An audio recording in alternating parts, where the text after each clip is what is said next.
حضرت مریم رضی اللہ تعالی عنہا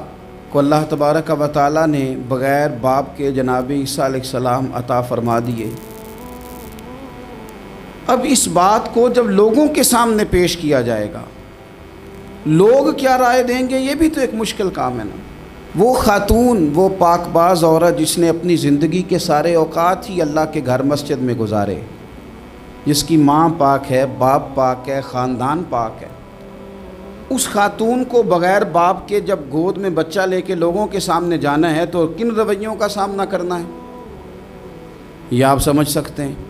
کسی شاعر نے کہا تھا کہ الجھے الجھے بکھرے بکھرے روز و شب دیکھے گا کون، لوگ تیرا جرم دیکھیں گے سبب دیکھے گا کون۔ لوگ تو ظاہری حالات کو دیکھتے ہیں اور فیصلہ کر دیتے ہیں، سبب کیا ہوا تھا، وجہ کیا بنی تھی، تصویر کا دوسرا رخ کیا، اس پر تو غور ہی کوئی نہیں کرتا۔ اور پھر مخلوق تو فنکار ہے اس درجہ کے پل بھر میں،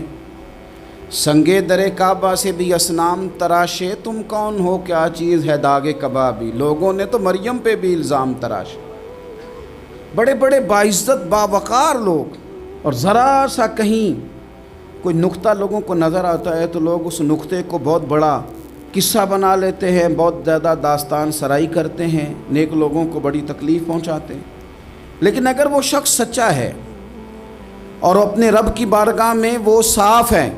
تو پھر اسے زیادہ وضاحتیں دینے کی ضرورت بھی نہیں، اور ویسے بھی جب لوگ بہت زیادہ مخالفت کر رہے ہوں تو وضاحتیں دینا کام بھی نہیں آتا،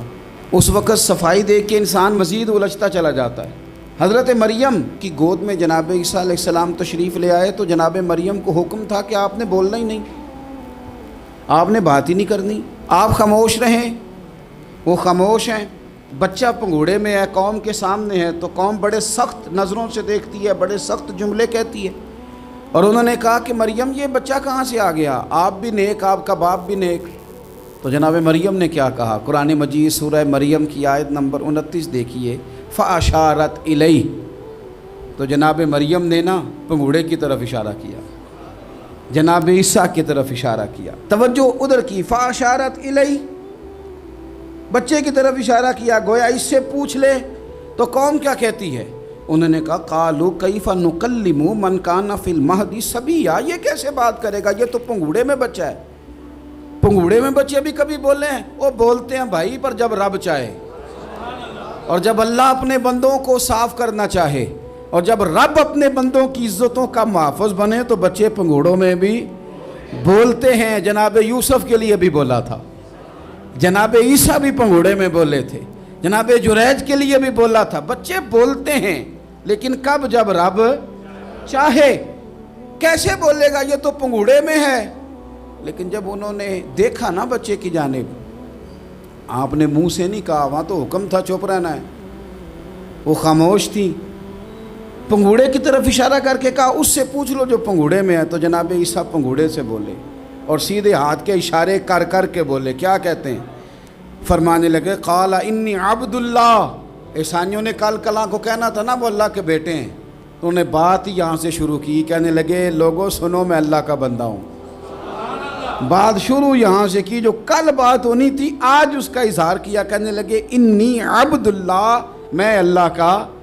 بندہ ہوں، آتانی الکتاب، مجھے کتاب دی گئی ہے، وجعلنی نبیّا، اور رب نے مجھے نبی بنا کے بھیجا ہے۔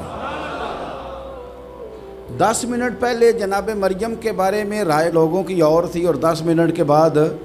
اور تھی، 5 منٹ پہلے باتیں اور تھیں اور 5 منٹ کے بعد باتیں اور تھیں۔ جب رب بندوبست کر دے،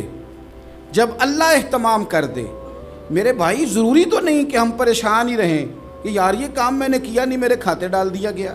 یار اس جرم کا میں مجرم ہی نہیں اور میرے منہ پہ سیاہی ملنے کی کوشش کی جا رہی، یہ میرا کھاتا ہی نہیں اور لوگ مجھے تکلیف دے رہے ہیں۔ ضروری نہیں